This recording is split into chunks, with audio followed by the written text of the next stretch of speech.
Hey guys, welcome to Deepwater Legends. Thank you for tuning in. Today we have a special guest hot off the Kingfish Tournament trail. They just got a first place in a tournament. Captain Austin from Dirty Ice Charters. Welcome to the show, Austin. How are you doing today? Hey, I'm doing great. Thank y'all so much for having us. Super excited. Thanks for coming on. We're really pumped to hear about your win and king fishing in general. We haven't covered king fishing on the show yet. It's something that I think everybody likes to do here and there, and you guys have mastered it, and I think it's going to be something cool to go over. First off, tell us a little bit about your charter, where you're out of, what kind of boat you have, and we'll go from there. Yeah, absolutely. So, my name's Austin Henderson, as we all explained. I started fishing when I was 12 on a charter boat, and I was the first mate for about 5 or 6 years. And then I started working on my captain's license. Then, ever since then, I've always been on a contender. So, this past or 2 years ago in April 2023, I finally got my boat. We ordered it and everything. It's a 2023 30T contender, and it's called Dirty Ice. Has twin 250s on it, three live wells, outriggers, all that good stuff as well. But we do a little bit of everything. We do charters, tournament fishing, fun fishing, bait fishing, especially for king mackerel tournaments. But yeah, man, we've been doing it for a long time now, and I have my master's 100-ton captain's license, and we just been doing a whole bunch of king mackerel tournaments every single year, and we've got blessed for a few of them. So hopefully, just we have a great start for this year, and hopefully keep it going. That's awesome to hear, and that's certainly a badass boat. Where are you guys fishing out of? Where can people book your charter and get you going? Absolutely. So we're right here in Wilmington, North Carolina. We have two beaches really close to us. We have Carolina Beach and then Wrightsville Beach. So this is where we're located, and it's a great place. So you can fish, and it's still a city, but it's not too big of a city. So when you're here, you can have a great time at the bars or downtown, or just enjoy the beach. And especially the fishing has been amazing as well. That's awesome. Yeah, I love Wrightsville Beach area. And I know in addition to king mackerel fishing, you guys also do commercial fishing. You guys do giant bluefin. You guys are kind of just all around excellent anglers. And we're happy to have you on here because we love talking about fishing. And I think it's going to be a good guest. So tell us a little bit about your last tournament that you guys were in. You guys got first place in the first leg of it. And what was the fishing like? What do you think led to your success? And how do you guys pretty much just keep on it? You guys are constantly going everywhere, constantly killing it. It's not your first time holding one of those giant checks. What's the secret sauce per se? I think the biggest thing, and I think a lot of people can say this as well, is you know the biggest thing for us for live bait is you got to put the time in. I mean, prior to this week, it rained like crazy, so the bait was like super easy to catch before this. I think we had like 20 inches or something crazy of rain. So we had bait, put it all in the pen, we were ready to go, and the Doc Max Master actually sent me a video of otters eating all my baits. So there was heads of menhaden everywhere, and I was like, "This is great." So that I think that's the biggest thing for us was is capitalize on every opportunity. So whether it be getting the boat ready, having the rigs ready, the line, the bait, your motor's being serviced. I mean, all the little things matter, because when you do catch a big fish, you don't want to have that problem of, your motor blowing up or something like that, which can happen anytime, or having bad bait or whatever it might be. But I think some of the biggest key success for this tournament was we never gave up. The bait situation knocked us down. The next day, Kieran, my other buddy Tom, they went out and absolutely like rainstorm to try to catch bluefish. It was blowing a gale, and they're sending me videos, and they never even caught any bluefish that day. They were jumping and stuff, but it was raining so hard that they couldn't get them. So that was, when you get knocked down, it's okay. Flip the page. There's always tomorrow. You got to keep going. And then, so the next day we went out there again to try to catch some menhaden. There was none in the waterway. So then, all right, we're like, all right, we got to capitalize the next day. And it was like 2 days before tournament. Went out in the ocean, threw twice, loaded up the wells with really big menhaden. So that was huge. So then we had about 2 days for them to cure, which pretty much means that we put them in our tanks at our dock, zip tie them like crazy because of the otters, as y'all can clearly see. So we had those all pinned up. And then the next day, this is even a crazy story. Kieran took his little boat out there and went to catch bluefish. Had about like 8 or so and was coming back to go drop them off and realized that his boat was sitting really low, and it's like a little 21 Nautic Star, and somehow the saltwater washdown was pumping into the bilge. So they had to run it up onto the beach at Masonboro Island, using their hats and everything to get the water out of the bilge. The bilge pump finally kicked on when they got the debris out of there. And then he could have easily went back and just unloaded this fish. Went to the Carolina Beach Inlet, caught like four more. So I think we had like right at 11 bluefish or so, which there's like a limit on them. I think we could only had 15, so we had only 11. And he brought him back to dock. I was like, "You are a trooper." So I think the biggest success was the bait for sure, and we just never gave up on it. You know? Yeah, a lot of people don't realize that when you go fishing and you're serious about it, like the work never stops. Like whether it's days or a week ahead of time, you're constantly looking at the weather, you're looking at the Yeah. conditions, you're planning the trip. Conditions are changing offshore, surface temperatures, and really planning on where are we going? Why are we going here? Is this a smart move? Exactly. Because overnight the stuff can change, and so often we look at reports on like a Wednesday and there's like cloud cover and it's like, Yep. oh, this looks terrible here.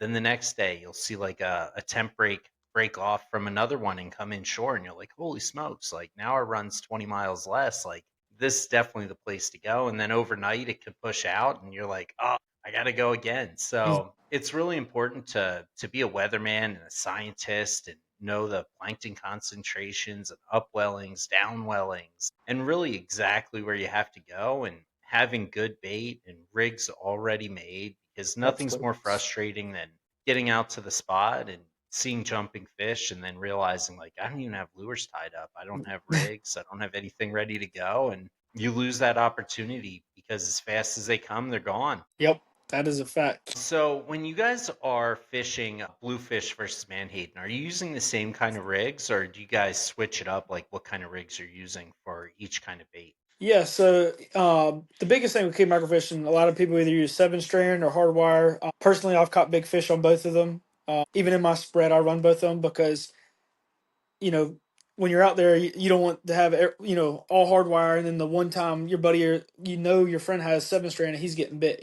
So I always at least run one something different. Whether it be a seven strand or a green bead or a skirt or whatever it might be. Everybody has their confidence behind the rigs, and I think that's what we try to differ with. But the Menhaden we usually have two treble hook rigs, and then the Bluefish we have a nose hook, so a J hook, and then two treble hooks behind that. And the biggest thing is too, even for that tournament, we had really long. Like I made a bunch of big bluefish rigs, but I realized when we got to the pin in the morning, they were not. Or when I checked them the day before, they were small bluefish. So I was like, crap. So that whole evening before, I had to shorten up my bluefish rigs because you don't want your rigs to ever be longer than your baits because there's going to be a big wire loop or excess line. So there's like or excess wire, I would say. So I think that definitely plays a big part. Measuring your baits, understanding that you need to have it formed to them. And I've seen a lot of times too where people make them too short and you have the fish air out and you're like, oh, there he is. There's no hook behind it. So So, are you guys running these on downriggers? Are you using a lot of planers? I know a lot of people use like egg sinkers, like in line. Would you give us some insight to what you're doing? Maybe how fast you're trolling these baits? Are you pitching them? What's like your target? Of course, you're gonna switch it up depending on the conditions and stuff yeah. like that. But like normal day, you're going out there. What's your go-to? What are you going to first? How are you gonna search to find where the fish are before you settle into your spot? Yes, absolutely. So I think the biggest thing is, we usually run a five rod spread. So we got a long line that's, Africa way back there. And then we have a long rigger, a short rigger, and then we usually either have like two double pogies out or something like that, or a downrigger with a menhaden or a bluefish on it, whatever you like. Usually, just what I like to do. A lot of people have different things, but I don't like to run a downrigger unless I have to. So if it's like in 60 foot or 50 foot, I might not because those fish have big eyes. They can see, they can hear. Every time you put the boat in gear, that clank, and then they look up. There's fish. It's not like you're just putting it in and out of gear, and they can't see anything. But yeah, I think. Well, sorry, going from the fishing side of it, I've always heard slower's better, and I truly believe in that. These menhaden aren't the strongest swimmers, nor are bluefish, because I don't care. There's multiple ways to hook bluefish, but sometimes if you go too fast, you'll see them back there spinning like a helicopter, and you got to bring them in and put a new one out there. Especially when you only have, I think, three per person or four per person. Bluefish, you can only bring so many, so you need to protect your baits. So definitely slower is better for me. So you guys are running a lot of these unweighted. Yeah, no, yeah, I don't ever really use weights unless I'm putting one on the downrigger. But then I'll you throw the bait out there, probably like 15, 30 feet behind the boat, and then you wrap it in your hand, put it on a clip, and then put it on the downrigger straight down. And I usually put it about halfway in the water column, or unless I see like a thermocline on the screen, then I'll put it right there on the thermocline. Yeah, because you probably pick up a lot of sharks doing that as well, dropping them deep. A lot. So, aside from kingfishing, or actually, we'll go right into it. So, in the tournament, how much did you guys win? It was right at 78,000. That's incredible. I'm sure it was one heck of a party after that. It was incredible, and I think I am the most superstitious person there is. All my friends can tell you that. And the day started, we get out there, and it was really rough. There wasn't many boats around us. We set out, catch a 7 pounder right off the bat, circle back around, lose one on the bluefish. We didn't even know because it was so rough. I just saw the line just super slack, and I was like, "What in the world?" So I rode up, cut right in half like a king mackerel would, set back out, catch an 18 pounder, put him in the box, and then have everything else back. And a banana peel was floating in the water. And I'm telling them while that banana peel is floating, I'm like, this is some craziness. Like, do not touch our line. Like, I'm super superstitious. Don't touch my boat, whatever. And sure enough, it got onto the bluefish rod. My buddy reels it in, grabs the banana peel, throws it off, sets the rod back out. And maybe a minute later, the rod dips down, never pulls drag, dips down, comes flying back up. But I'm standing at the helm so I can see the line. And the line starts flying by the. I'm like, reel, reel, reel, reel, reel. And he's like, what? I'm like, grab the rod and reel, reel, reel. So right when he starts to grab and reel, the line is just bending around the back of the corner of the boat and it just starts ripping it. I'm like, give me the rod. He hands it to me. And it just was burning me down on a Talica 25 BFC, so like the sailfish rods. And it was brand new spool, so full on a spool. And it was down to like, I'm going to say 150, 200 yards left in like, minutes, so probably seconds, honestly. So when I saw that happening, I told them to put it in gear as fast as we can go because we got to get on top of these fish because there's been a bunch of sharks, as you've probably heard on, with other guys talking. But we start absolutely going like 15, 20 miles an hour, going straight towards them. I'm gaining a bunch of line back. And I said, hey, put it in neutral. I was right when we got on top of him. And I said, hey, bump it in reverse for 2 seconds just to stop the boat. Right when he bumped it, I looked down and the head of the fish just comes right up. And it was an old fish. And it came around the corner, after him right there, grabbed the tail, threw him in the boat, and took a few pictures and put him right in the box. And he was only 54 and a half inches long. And most of our king mackerels and hatteras, when they bite, are, if they're 54 inches, they're only like 45 pounds. But this one was 25 and a half inches wide, so it was extremely fat. And that's what made my difference. So, I mean, I told everybody, I had a high 30s fish because I thought it was like right at 40 pounds. I'm not the one to like boast about it, be like, yeah, I got a 50 or whatever. Like, I like to keep fishing. I don't want to have to worry about, undercutting someone's fish or whatever it might be, or undercut my own fish. So we got very blessed with that bite and capitalized on it. And like I said, took a few pictures in the fish bag, grander fish bag, and iced it down and closed the box and kept fishing. That's awesome. Yeah, I seen your videos. You guys have one heck of a gaff, man. And one heck of a gaff. That baby's like 10 feet long. I love it. Yeah. It's like the longest gaff in the world. Like I seen a video, he's like pulling it out, it just kept going. It looked like it looked like a magic trick. You could have Extend gaffed it them. from someone else's boat. I know. And it has like a little 2-inch gaff, so when you gaff them, they don't bleed much. Do you guys do the tampon trick when you gaff them? Throw a tampon in them, soak up the blood, keep it in there? Some people do. Knock on wood, I've never really had to do that. My gaff man's pretty good, so hopefully he keeps it up. Oh yeah, every video I see of him, he's doing a great job, man. I haven't seen him lose one yet in a video. You must just not have sent those. That's right.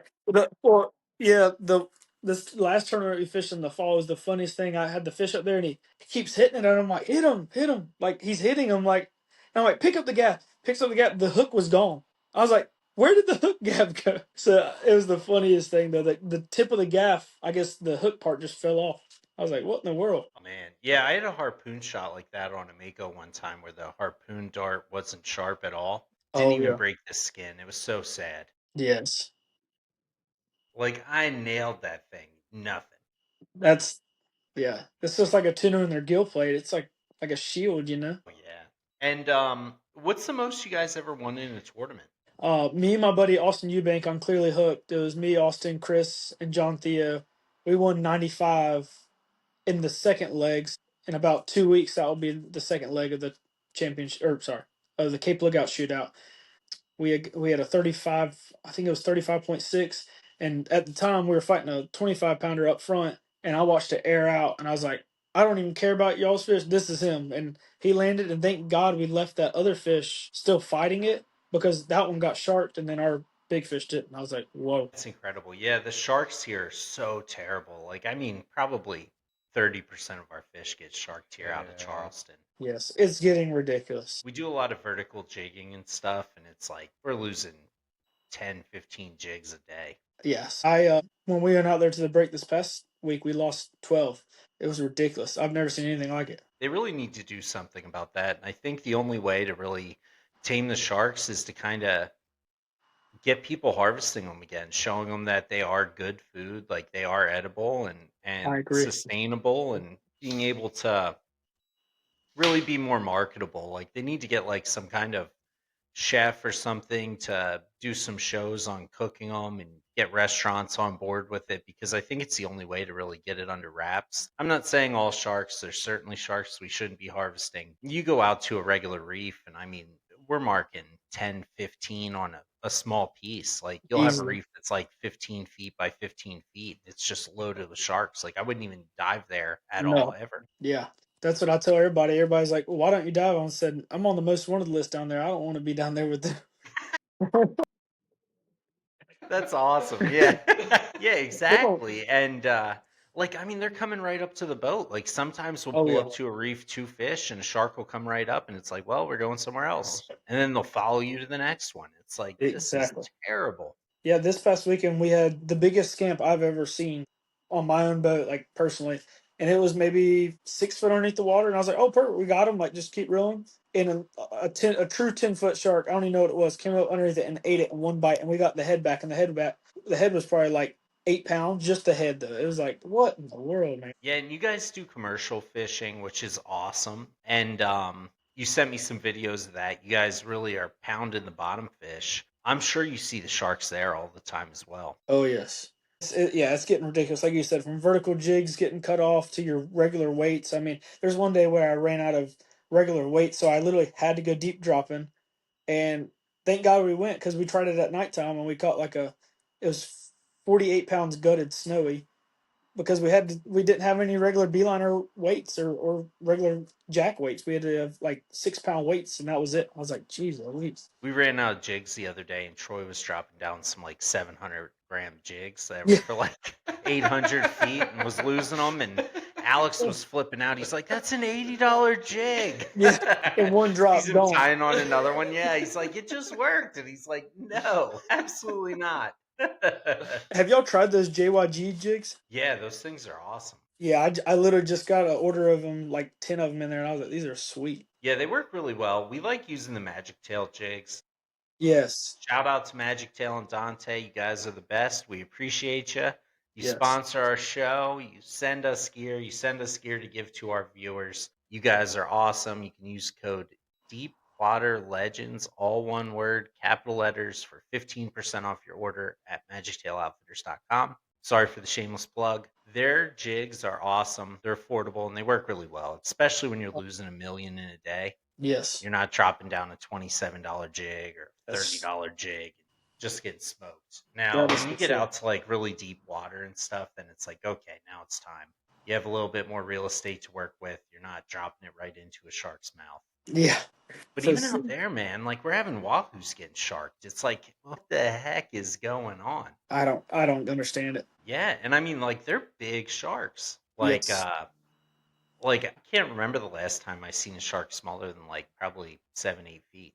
Like easily. every single one of them is bigger than that. Like I mean, the average size probably 8 to 10 feet long that I see, and we're talking even within 20 miles of shore. Yep. It's yeah, it's gotten to a problem because like I've always heard about the Florida problem with sharks too, and like we fished the Fort Pierce Invitational this past year, and that was a mess. Like those sharks, you literally have to kill your kite baits because the hammerheads are just be doing a circle around it because they can see it. I'm like, oh my god. Yeah, yeah. So where do you guys travel for your tournaments? Are you guys mostly just Carolinas down to Florida, or do you guys start heading up to the Northeast and going after any of the big ones like the White Marlin Open, the Huck Big Fish, Annisquan, Mid Atlantic? Yeah, we've done the Big Rock a few times. We've caught a few nice fish, and that was a great time on the dot. It's a 44 contender, and we fished that for 2 years. The second year it was really good for us. That was a lot of fun, and that's in Morehead City. tons of boats, big money. Y'all have probably heard about it. But mostly our tournaments are in North Carolina. We travel all the way up to Hatteras, and then we go down to Little River, South Carolina. So we do a little bit of everything. Yeah, mostly the King Tournament series for us is from Hatteras to Little River. Next time you're in Little River, make sure to take a firearm after what happened this weekend, man. 11 Oh my people god, shot on that boat. It was insane. that is ridiculous. Yeah, that was Yeah, wild. Murder Beach, baby. Yeah, Pack the heat. I don't know what's going on down there. I yeah, try that to was avoid Myrtle Beach at all costs. yeah. So, how did you get into commercial fishing? I know that you guys are out there doing it on a center console. It's awesome to see, and it's not usually like the standard like kind of commercial fishing operation that you see. You guys are doing it rod and reel. You're reeling them. You're using electric reels. You're and really pounding it and effective. Yeah. So I pretty much started commercial king mackerel fishing with this guy named Andy Everhart out of Carolina Beach, and he's my mentor. He taught me everything to start. And then from there, my little brother Bennett, he got the full ride to be a captain. So then he ran the boat, and then I had to go to college and everything. Then my buddy Austin Eubanks, he had two 28 contenders, and then he started letting me run one of them full time, on the weekends because I was right here in UNCW in Wilmington. So I started running charters for him, commercial fishing, and he taught me a big amount about bottom fishing, commercial fishing in general, efficiency. And he for sure is the best king mackerel fisherman I know, and I will give him my honor to say that. I mean, he has taught me everything, and I'm very blessed for that. Well, let him know we want him on the show. Yes, absolutely. We'd love to talk to him. Anybody that our guests are like, hey, these guys are it, that's vetted enough for me. So if Yes, he wants to come on, we'd love to have him.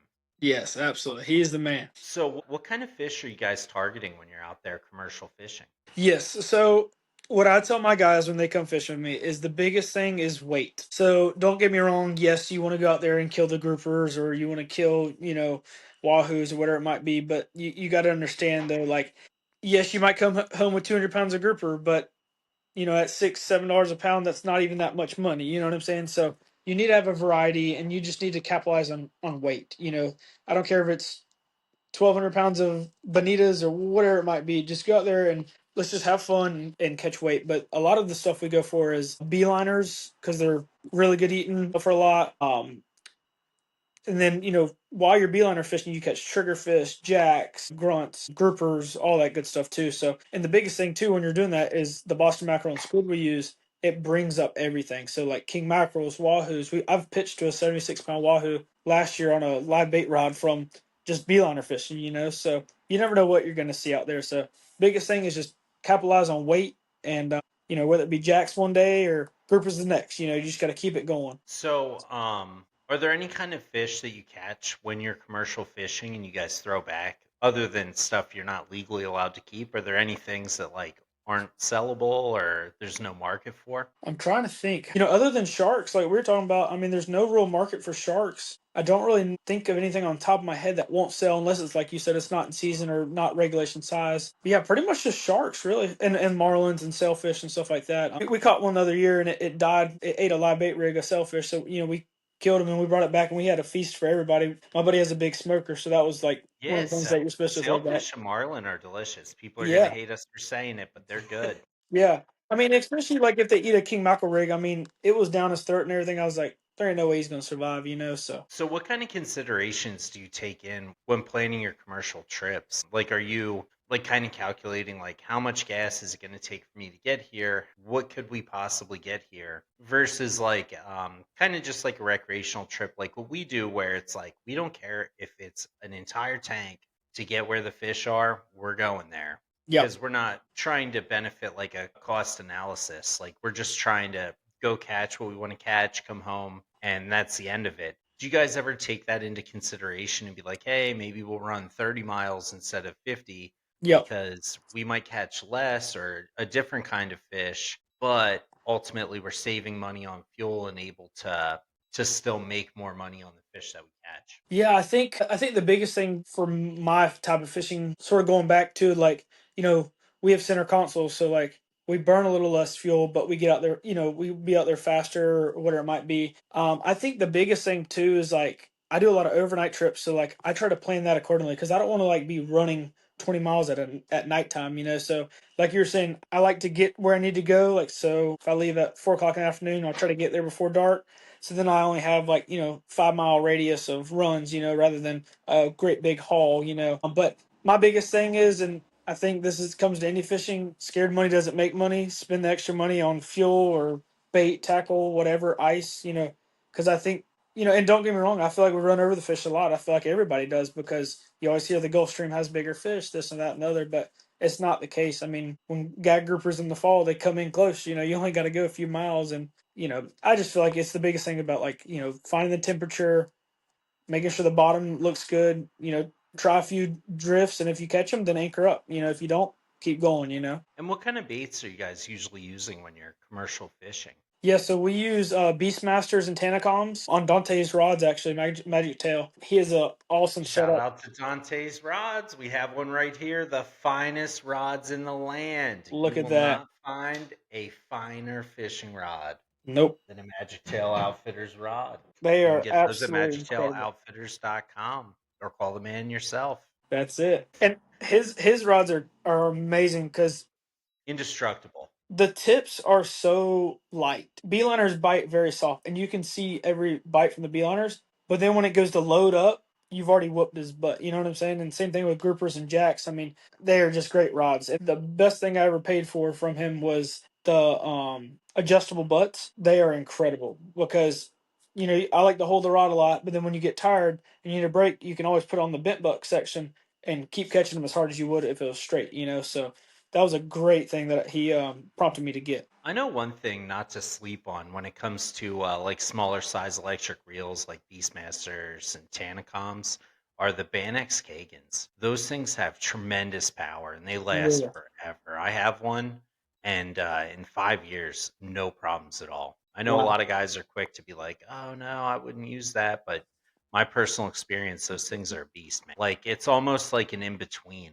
Like it's stronger than a Tanacom, and I would say it's similar to a Beastmaster. That's awesome. I need to try them out for sure then, because I'm a big Shimano guy, and the Tanacoms are great, but we abuse them. We catch those jacks on them and everything else, and it puts a lot of strain on them. So I definitely need to try those out. Yeah, it certainly is good. If I come up there to film you guys, I'll bring it up there. It works tremendously. I have no complaints with it. I got it from I think Gate Oh Sales yeah, in yeah, yeah. Florida, and they're the U.S. distributor. It's worked flawlessly since. Holds tons of line. I mean, I wouldn't go catching swordfish with it. Maybe you Yeah. could, but I wouldn't. We'll use our other reel for that. Yeah, it works really good and certainly no complaints. As far as like baits, what kind of bait are you guys using? Are you guys just using squid or are you guys using Manhattan or Yeah, so sorry, I forgot I said it the first time. We usually use Boston mackerel, and we'll fillet them up, salt them like a day or two in advance, freeze them, and then they're ready to go. The oil off of those truly get the fish going. And don't get me wrong, we use squid too, but that's usually like a backup, because I really do like that Boston mackerel. It puts off the scent, and the beeliners get fired up. and now are you guys running like multi-hook rigs? Like are you sending down like 10 hooks on a line or just a couple hooks like a standard like fishing operation where you're dropping like maybe like a 3 hook rig or do you guys have something crazy rigged up where you're like this has 27 hooks on it? I've always wanted to try that, because I've seen them, at work. It just those beeliners bite so quick a lot of times that we just use 3 hook rigs, small circle hooks, all that good stuff, and usually like a 16 to 24 ounce weight depending on the current. Yeah, I've tried the 4 hook rigs and 5 hook rigs, but the problem is then you lose efficiency with putting more bait on instead of dropping down, if that makes sense, Mhm. because you Yeah, can't and you catch the start fish in the catching a air. lot of, like, amberjacks and stuff like that because it's up off the ground. Correct, correct. And that's the last thing I'd wanna fight on, like, a Tanacom is an Mm, amberjack. yeah, That's the last thing I wanna fight in general, unless I'm vertical jigging, specifically going for amberjacks. absolutely. Now, do you guys see a market for amberjacks? Like, if you bring those back, like, they'll buy them? Yes, big time. Really?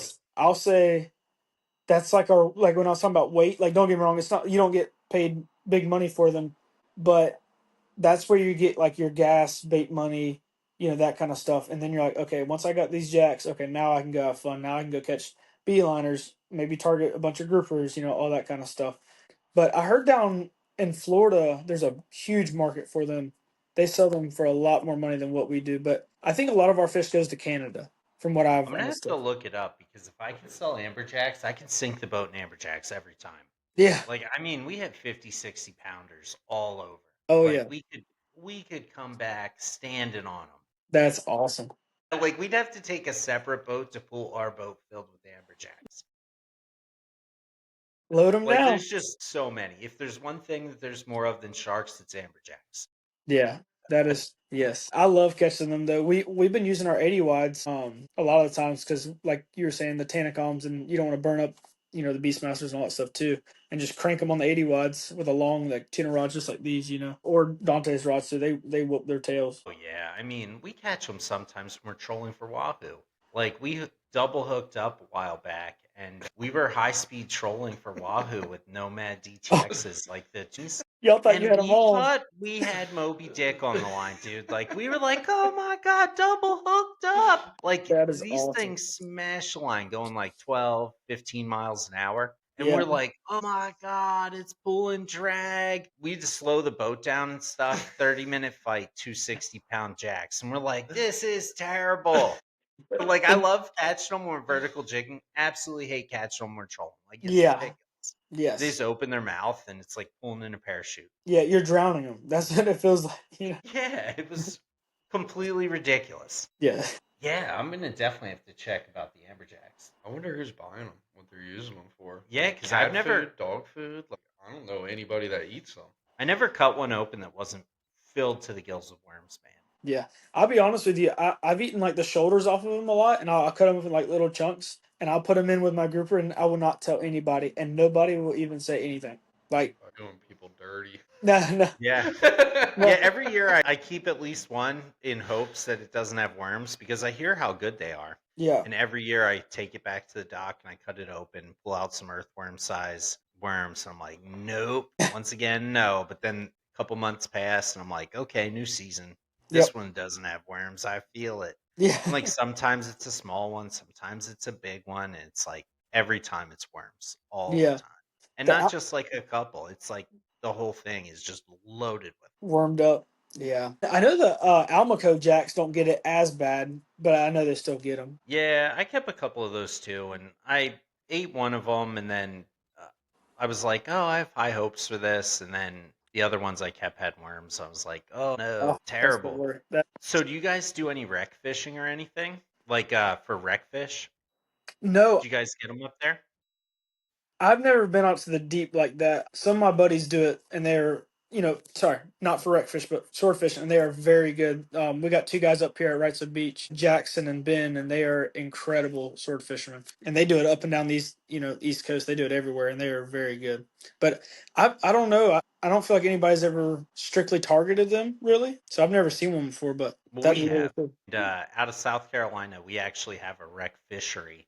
It's Wow. only open for 1 month, but they get huge. Like last year, we caught about an 80 pounder, Dang. and that's not even big. Like they get up to like 200 pounds. How deep isn't it? Like super deep, like 2,000 feet or something crazy? Yeah, yeah, we caught ours to like 1,700, but this year we are looking at some new areas to target once wreckfish season opens, and I think we're gonna hit like 23, 2,500 feet. Try to God. pull some. Like we thought we had a big swordfish on, and Oh it yeah. was a wreckfish, and we're like, holy smokes! They look like a big grouper, don't they? Yeah, they're Yeah. enormous. Yeah, a Yeah. huge, just solid black grouper. God, that's incredible. I couldn't imagine a 200 pounder. I know the 80 pounder fought the LP like it was something way bigger. Dang, I can't imagine. That's wild. Yeah, come on down, man. We'll go for wreckfish or swordfish, whatever you want to do. We do a lot of daytime sword fishing, Yeah, that'd be sweet. especially in the summer when it starts to calm down. So the Yeah. seas are better. We can get out further, chill out there longer, and not have to really worry about it. Really haul some ass going out there Yeah. because Do y'all ever, that's what kills us. yeah. Do y'all ever catch the yellowfins out there? So that's a big area of contention. We've been trying for them lately. No luck so far. I came from yellowfin fishing up north, so we're catching them left and right out of like New Jersey, Delaware, Maryland. Mm-hmm. Down here, they used to catch them about 20 years ago, really reliably. And then now you see like maybe one or two a year. And what I would think is the reason for that is social media because everybody's posting their catches at like Edisto Banks and Yeah. way inshore, like at like 50, 60 miles out. So everyone's going 50, 60 miles out. Yeah. So I think that there's very few boats actually going out to the grounds where those fish are because I Yep. know every time we're running out sword fishing and stuff, like we're not even hearing people on the radio, let alone No. seeing a boat. So I just think there's not a lot of people targeting them out there, but I do think that they're still likely out there. Yeah. But we're gonna keep pounding away at it. I'm sure we'll get one eventually. I know Absolutely. last year I think we hooked one, and we definitely hooked something non-standard, and it broke off unfortunately. And it was either a really big yellowfin or it was something, but, yeah, it unfortunately ran under the boat and broke us off. We had a bunch of rods in the way because we were just pulling out to a spot, dropped some vertical jigs, hooked up, but all of the trolling rods were, like, in the rod holders where they would be for trolling, and it was Uh-huh. just too hard to fight around them. No time to get them up and out of the rod holders. That's wild. Yeah, you always just gotta be ready to pitch. That's right. Because you never know what you're gonna run up into. Like, I Yep. mean, it's always something. Like, we always have like a chugger ready, a vertical jig ready, a live bait hook ready, as well as like trolling lines already rigged. Like, if we're running over busting fish, we could just toss them out the back. Yep. And I think that's the biggest thing about ocean fishing is what people don't understand is like, yes, we're dropping down to hopefully catch a grouper, hopefully catch this or that, but you truly never know. I mean, or you're fighting it and you're like, oh my God, like we've been catching yellowtail snapper like the last couple trips and we caught a mangrove, which I mean happens here, but not like, it's very rare. So I mean, seeing those around lately have been really cool. And I think it's like that warmer water pushing up. Maybe hopefully we get a fishery for them one year, that'd be really cool. Yeah, a couple trips ago, these guys were out and I wasn't with them, and they caught a bunch of enormous African pompanos, like some Oh yeah. 25 pounders. And it was just like the perfect time. Like, I mean, they brought home two of them and they got sharked on three of them. And it was just like, holy smokes. Like, I mean, Yeah. enormous ones. Yeah, you never know what you're gonna get when you start dropping jigs down, man. That's it. That's the fun of it. Yep. So then cutting right into giant bluefin fishing, you guys slam them, man. We got very blessed this year catching them from 26 foot off of our beach to 300 400 foot up there in Hatteras. I mean it was incredible fishery this year, and don't get me wrong, we went, we went a lot. So what's your favorite kind of commercial fishing? Going for bottom uh fish or going for bluefin? so I'm a big live bait guy. I love you know bluefin tuna fishing. I love king mackerel fishing. Even catching that wahoo off live bait.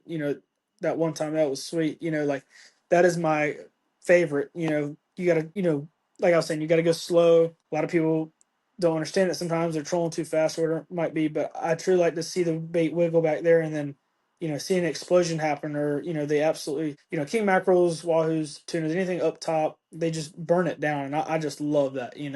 Takes a lot of skill to fight these fish. And you got to be gentle on the bites with bluefins for us because using circle hooks and everything. And when they come out the clip, you got to put it in free spool, let them eat it, and you just got to be real patient. And then come tight when you think it's time. And I've pulled them out of a fish's mouth before, and sometimes I've gut hooked him, and you don't even know until he's running underneath on the boat and breaks everything off. So I think the live bait fishing for bluefins or king mackerel in the fall are my favorite. That's a blast to me. So you guys are live bait fishing for the bluefins up there. I know a lot of guys are pulling like Who Magics and Joe Shoots with ballyhoos on them. It's uncommon to see people in the South using live bait for them. I know I fished for a summer up out of Massachusetts on a boat targeting bluefin, and we used a lot of live bait, Boston mackerels, Yeah. dropping them down, putting them on balloons, stuff like that. But as far as my bluefin fishing in New Jersey and South has always just been trolling. Yeah.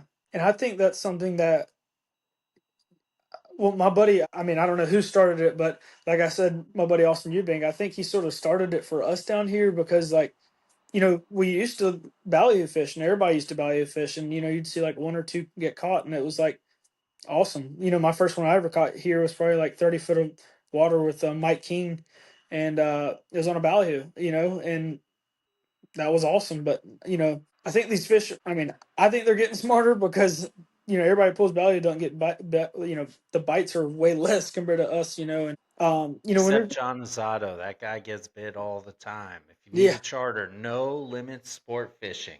You will not catch fish with that guy. that's awesome. Yeah, he kills it out of there with ballyhoo, but I think he's further up north. He's in the Outer Banks. Yes, yeah, the Outer They got Banks a guys slay him up there with ballyhoo. they got a 705 dress this year. That's incredible. Yeah, he was telling us that like the bigger the fish isn't necessarily the best because it depends on the market. Like if people aren't looking for a really large fish, then it'll sell for less. Yep. Do you find that in your other commercial fishing as well? Like if you're catching beeliners that are like bigger than average or groupers that are bigger than average that they'll sell for less than like the certain size? I feel like so with the bottom fish and stuff, it's better. The bigger the grouper, the bigger the beeliners, bigger the triggerfish, that kind of stuff. They actually suffer more. The tunas, I mean, you got to think about when they're trying to get sushi off them. I mean, that's a sliver this big out of a 750 core or whatever. That's a lot of meat they got to get off those critters. So I think that's where that comes into play. And they're like, how are we going to get rid of all this sushi? I mean, they can do it, but you know what I'm saying. I think that's where that comes into play because you got to keep the fish fresh and all that. I think that's where the prices sort of vary with the bluefins. So, what's like the process when you guys are commercial fishing? Are you guys doing that? Like, are you guys doing anything special with them? Are you gutting them? Are you killing them with the wire through the head or anything like that? Or basically just, hey, getting these suckers on ice as quick as possible, getting them back. Yeah, so with our all of our like bottom fish, what we do is we pretty much catch them as fast as we can. We don't gut them then, unless they're like jacks or something like really big that will because if you don't gut some of these jacks, they're so big you can fit two or three, four, or five more fish if you do gut them. If you don't gut them, then it's like where am I going to put these big things? But all of our fish we usually gut right when we get back. But yes, we definitely carry a bunch of ice right when we leave for our trip. The boat is very heavy, as you can imagine. And then as with the bluefin stuff, you got to be very careful with them. We harpoon them, get the tail rope around them, get a rope through here, start swimming them as fast as you can, and then slowly bleed them out after, if you fight them for an hour, swim for an hour, that kind of thing. So those are our two ways to do it. And what's like your average like, per pound, like for when you're bottom fishing commercial fish? Like, how much in general are you getting like per pound or like making per trip that you're going out? Like just because like I think that average viewer, including us, is just so unfamiliar with it.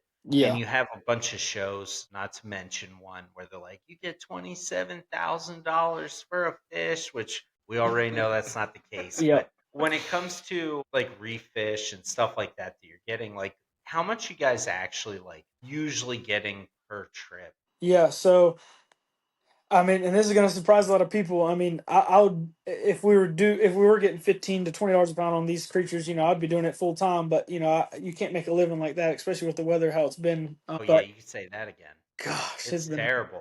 This craziness wingspan, oh, and rain and storms popping up. It's ridiculous. Yeah, our groupers we usually get anywhere from $6 to $8 a pound. Beeliners, $4 to $6 a pound. Triggers right at 3 to 4. I mean, and it all varies, on market and stuff. And then the jacks we usually get, anywhere from $1 to $2 to 250 sometimes. and Um, that's amberjacks. amberjacks. Yep. Get out. But We're gonna be millionaires. We're gonna have Joey's gonna have 3 gold chains next time we're on here because we're gonna be selling amberjacks. We're opening up a store. yeah, I would really like to see the guys down in Florida. I think there's a really big market down there that they've been doing pretty well in. It's a lot more from what I've heard, but I don't know for a fact, so I don't want to, say that. But hopefully we get some prices like that one day. Oh yeah, that would be awesome. And hopefully sharks. Let's Yeah, start pushing that shark meat, man. We need restaurants and chefs to start cooking sharks left and right. Bull absolutely. sharks, hammerheads, anything that's legal to keep. We need to get a professional chef on this. Gordon Ramsay, if someone listening to this knows him or knows a professional chef, reach out to me. We'll get you as much shark meat as you need to practice. You Yep. make us a video, we'll post it out, we'll have you on the podcast. Let's get people eating shark. Make shark Hmm. great again. Yeah. So that's pretty incredible. That's awesome to hear that that it's a sustainable thing that you guys can go out and really not only hone your craft at being able to target these fish, but also get reimbursed for it. What are they paying for like kingfish on average? And that's a big, a varied market too, but usually around $3 to $4 a pound. Sometimes in the wintertime when it's, hit or miss and really, it can be like incredible. And then, like you said, the wind will blow up on you. So then nobody will be fishing for 3 or 4 days. And then like right when it happens again, if you catch, 500-600 pounds or 1,000 pounds, whatever, you can make really good money. It's a big market up in Canada too for us. Thank you to the Canadians eating our fish and supporting us that way as well. Eat more fish. That's So are it. there any fish that are like surprisingly worth tons of money? Like if you catch one on your boat, you're like, "Oh my gosh, like this is the golden ticket." Yeah. Other than a bluefin. Yeah. I would say the snowy groupers and the tilefish and that kind of stuff and just gag groupers as well. Big market, as y'all know, great eating fish. African pompano, beeliners are very tasty fish as well. Wahoo, do they pay pretty good for wahoo? You'd be surprised. It's not as good as you think. It's like right at You would think four. that'd be the Yeah. highest because it's like the best eating fish in the ocean. Yeah, and I think though, because the heads weigh so much, so they have to vary it because we sell the whole fish and we just gut them. So I think that's where that varies a lot of the times, but it's usually like $4 to $6 a pound is what we usually get. Get out. That's insane. And so is most of your fish going to like local fish markets or is it being sold to like Canada or grocery stores or do you know like where it's headed or anything? So I sell my fish to Greenville Loop. Jeff Scott up here on Greenville Loop Seafood. He's the man. Him and Chris and his son Farrell. They treat us right. They get all of our commercial guys here. They pack our fish out right when we get back, so everything's cold, fresh. They sell a few up at the front, and then they sell a lot to local restaurants all around town. And then they sell some of the bigger fish like the Jackson stuff to and King mackerel to New Jersey or sorry New York or Canada. But yeah, huge shout out to Jeff at Greenville Loop and Chris and Farrell and all the boys up there. They get our fish well taken care of and they get it out to these local restaurants as fast as they can get them there. Shout out to all you guys working in the fishing industry. If they want to come on the show,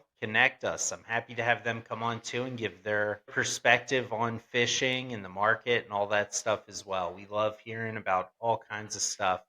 And so, what's the biggest fish you ever caught? The biggest one I ever caught, I think it was. It wasn't even. I think it was like 102. Or no, sorry, 106, and it was 106 inches, and it was 509 core bluefin, and it was my first tuna I ever caught like on my own boat. And it was incredible.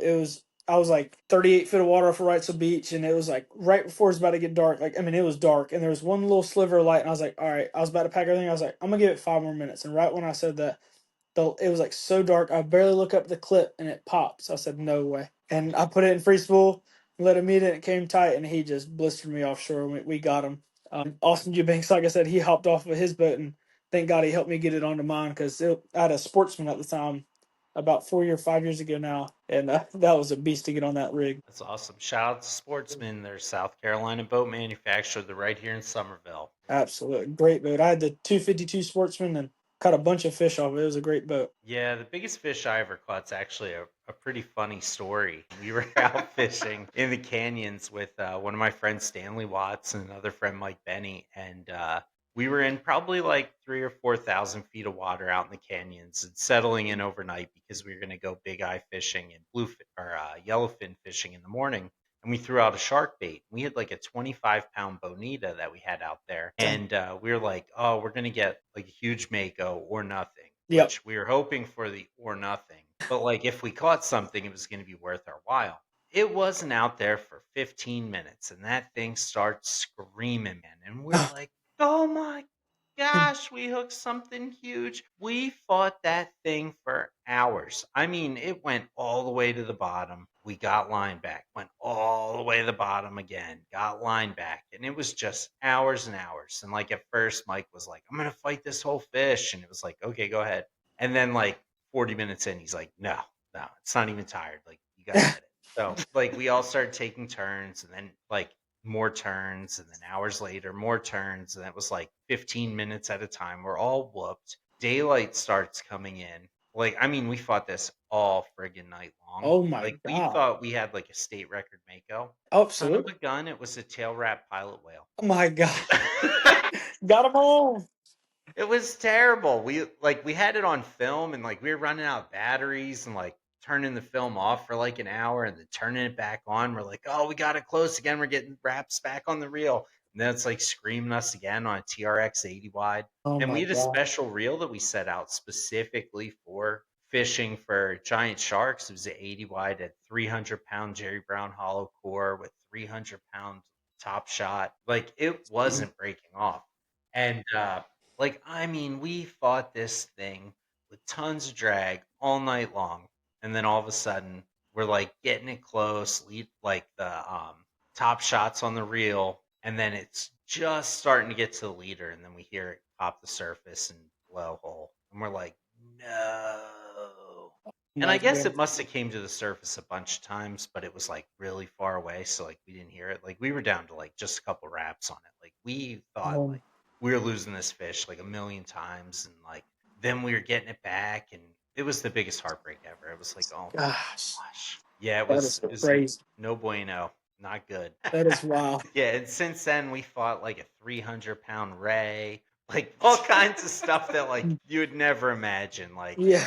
just random stuff that you hook in the ocean. We hooked a basking shark one time with a side tracker and Oh my god. all kinds of stuff, man. It came swimming right across. Like Jeez. you never know what you're gonna hook out there in the ocean, man. That's the That's the biggest best thing. part about fishing out in the ocean. Absolutely. I can't agree more. Everyone just sees like the awesome victory shots and the videos. No one ever sees like the heartbreak of fighting a fish for 6 hours and it turned out to be a whale. Yes. That's a fact. That is crazy. That Yeah, it you'll never was. forget that. Oh no, I mean, luckily for me, that fight was probably 5 or 6 years ago, and it hasn't happened since. Knock on wood. But Yeah, if it happens again, we'll be ready for it again. 'Cause- absolutely. hey, I'll probably never hook and fight something that size again. Like, No. it was just the most ridiculous thing ever. Yes. Like, That is crazy. um, like I almost want my friend Lance from Fish Flags USA to make a pilot whale flag for us. But until then, he has Troy's flag, the skunk. Hopefully, you never need to hang one of those. If you need a kingfish flag, Lance has them. Heck He yeah. has awesome flags. He has them in realistic fish like this bluefin. He has them in the old school kind. He has them in everything. Great company, great guy. Also has Trolling Mate USA to keep all your lines untangled, ready to go. I'm ready. So, for people looking to get into charter fishing and commercial fishing, what kind of advice do you have to give them? I think the biggest thing is, don't get discouraged. Safety is very important to me, at least. If you're taking clients out there, you have a lot of responsibility, whether it's your friends, your family, people you do not know. You don't never know what their health conditions are or whatever it might be. Safety is always first for me. I don't like to go out there with 100 people, blah, blah, blah. I think the biggest thing too is find new spots. Don't beat up the same spots. That's how you get better, is the fact like, okay, I know this rock cold grouper in the fall. You try it in the summer multiple times, it doesn't happen. You got to try somewhere new. And I think a lot of people, they go to the wrecks every single time, or they go to this one ledge every single time, and those fish can't keep up with how many you're catching, especially for commercial wise. You got to. I'll go 60 miles to the south. I'll go 60 miles to the north, 100 miles, whatever it might be. Just switch it up, catch your fish, keep moving. You don't beat up a spot, because you want to have that spot later on that's going to still be good. Rec, charter, commercial fishing, that goes for everybody. I think that's the biggest thing, is keep fishing, keep everybody safe, and most importantly, have fun. And so for people that are doing the king fishing, like the tournaments and stuff, what kind of advice do you have for them other than don't compete against you guys? Yeah. um, Bait is key. Have confidence in your stuff. Make a lot of rigs. Be prepared. I think too is like, don't get discouraged, because there's been years where, like, you catch 10 pounders. I mean, as hard as you can go, but there's a 30 pounder there, or whatever it might be, or a 50 gets caught right beside you. This past weekend, there's a lot of small fish in there, and we just got blessed with a really big fish. There's another 37 caught there, but there's a lot of small fish in that area too. And I think, like, you get lucky, but you just got to keep going. I mean, there's been multiple years where you're sucking, sucking, sucking, you win, or you're sucking, sucking, sucking, you get 10th or whatever. You take everything as a grain of salt, and we're very blessed that we won this past tournament. But there's 15 other more that we're fishing this year, and I'm gonna keep making rigs, keep worrying about our bait, and hopefully keep capitalizing. That's all we can do. And what size wire are you usually using for your rigs? Yeah, so for the hardwire stuff, I use anywhere from 4 to 6, and then the 7 strand I use that 30 pound 7 strand or 60 pound 7 strand, just depending on how big my baits are and stuff. You sort of like I was going back to earlier was match the bait to your size of your hooks and everything. And I did the same thing with my rigs. If you want a big bite, you gotta make sure your stuff looks good. Prior. I mean, do you want to eat a steak or do you want to eat a cheeseburger? It goes both ways. So make sure your stuff's right. That's the biggest thing. And as far as bait size, do you ever find like bait that's just too big that you're like, hey, I'm not using this too big for the fish that are here? Or do you have like a sweet spot on what size bluefish you're using for bait? Absolutely. I think, shads, there's no such thing as too big of a shad or menhaden. We use the bluefin shads for king mackerels in December. Sometimes if the tunas aren't biting, they'll a 50 pounder eat that or a 10 pounder eat it. It's crazy. And they're like, 12 inches long almost. The bluefish, there is such thing, I feel like, as a too big of a bluefish, those Oh five, yeah, six I caught pounders. some that were like 20 pounds up north. It's Yeah. like, or 15 pounds, and it's like Yeah. catch Kingfishzilla on that. Yeah, for real. But yeah, I like, a good, 2 maybe 3 pound bluefish is awesome. Like that's a great bait. A lot of times too, I mean, you've probably heard of like old pier fishermen say like they're not killing them to necessarily eat them. They're sort of killing them to kill them. So a lot of the times you'll see them like bite them in half or like, they're coming straight in the middle to kill them, and maybe they'll come back for them too. But a lot of times I've seen them where they're just like literally trying to kill them, and they're going to eat the little piece, but a lot of times they're just trying to kill them. So it's really ferocious bites. We've had them air out on bluefish 6 times before they get the bait because it's such a big bait. And that day in particular, I realized they will eat a really big. I mean, that was a 5 pound bluefish. I mean, it was a true 5 pound bluefish that time. Whatever. And the biggest thing about tournament fishing in general is having confidence. You don't, if it looks weird back there and doesn't swim right, pull them in and put a new bait out. That's the biggest thing. You don't want your stuff to look bad. I think that's the biggest thing that So a lot of when you people do. guys are backing down to the tournament with the big fish, what song are you guys playing? I love it when you call me Big Pop, but no, I'm just joking. That goes back to one of my buddies, Clint, and he's fish like bit their faces off the day before on the beach, and we went right back. We were getting no bites, and he's like, "I know what song that's gonna get him." And I swear to y'all, he put, "I love it when you call me big," and Ron said, "Papa." And I was like, "No way!" So that's why I had to say that song. Oh yeah. Yeah, we have a fishing song too. It's an unlikely one. Philadelphia Freedom by Elton John. Fish bite like nuts to that song. There you go. It happened by accident too. I was on a guy's boat and he had some bizarre playlist going. Shout out to Stan. He had this playlist going and we were all like making fun of him. We're like, this is a terrible song. Like, I mean, if you ever heard that song, you know what it's about.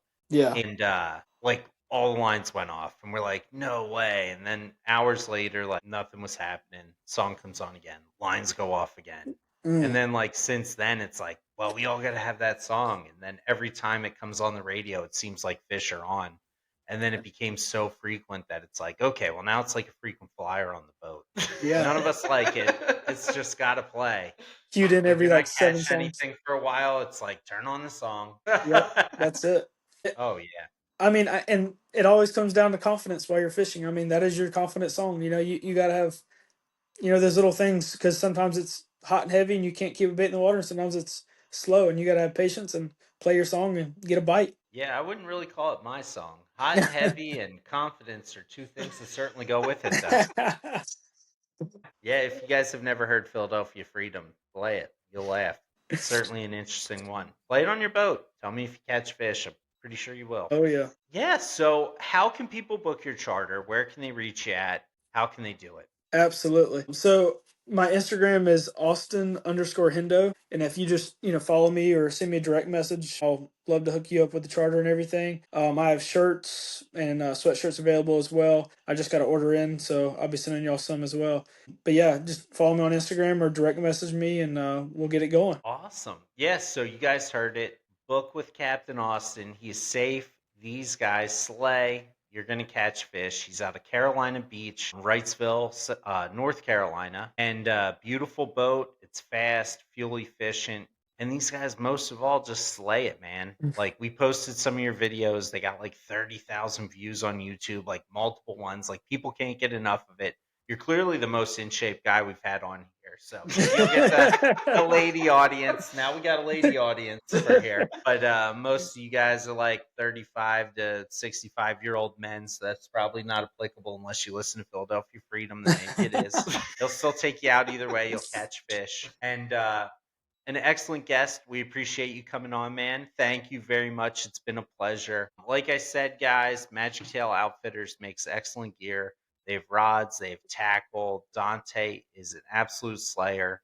He makes the stuff that they use on MJs. They just killed it in the Bahamas. They're getting ready to head to the Big Rock. They're going to kill it there. Then the White Marlin Open. Follow those guys. Absolutely. Absolute legends. Fish Flags USA, get the best flags in the game. They make really cool stuff, just like Troy's flag over there. If they don't have it, you can ask Lance. He'll make one custom.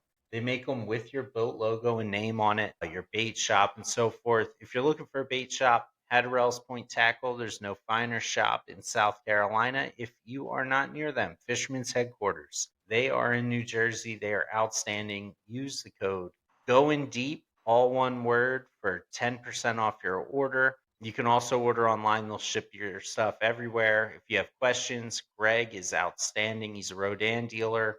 He's able to help you troubleshoot your motors if you have problems, which you probably won't. Excellent guy. Thank you for coming on, Austin. We really appreciate it. We look forward to seeing you soon, and hopefully you get down here to South Carolina to fish with us. And we're looking forward to get up there and fishing with you. Absolutely. Have a Thank good y'all night, so much. guys. Thank you for tuning in. We really appreciate you. All of you guys tuning in from everywhere. This show's growing tremendously. Every week, I see people tune in from different areas and different countries. We're in like 10 countries right now and all over the U.S. And we can't thank you guys enough. You guys are legends. You guys are awesome. We want to fish with all of you guys. If you have questions, ideas, topics, ideas for guests to have on, reach out to me. We're happy to get you on here. We have some exciting guests coming up soon and from all different aspects of fishing, and we look forward to it. Have a great night.